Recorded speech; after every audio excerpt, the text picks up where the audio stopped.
Panda's hell is a really, really dark, scary, and isolated place.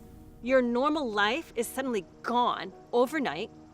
Your friends don't understand why. He was a completely different kid. It was looking at a different kid in the same body. There was no way that they could conceive of the possibility that he was not like that 2 weeks ago. Kids are not supposed to be perfectly healthy one day and then completely tormented and very psychiatrically ill the next. I can't breathe. I can't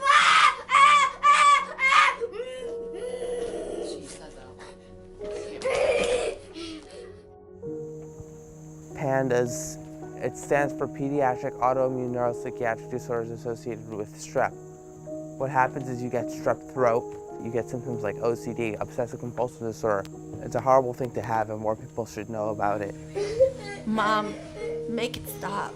Mom, please help me. A 7-year-old child should not be telling you this. He couldn't do anything but just stand there and be helpless. Raging at us because she was starving. Points pulling her hair out. I want to die, Daddy. I can't think right. Everything gets jumbled. When I couldn't sit down, they would put me in like this dark room, like a timeout room. And I couldn't eat, and they were serving fried catfish that night. And I couldn't eat it, and that was my favorite food. Kids with pandas, they don't leave their bedroom sometimes. They can't leave their house. They've given up playing with their friends. They are psychiatric cripples. It's tragic when a child has pandas. People say, your child doesn't have pandas, it doesn't exist. So they give them all kinds of psychiatric drugs, which makes them even worse and worse and worse. Zoloft, Prozac, Lamictal, Cymbalta. When's it gonna kick in? When's it gonna work? And I think now that we look back, that was a big clue.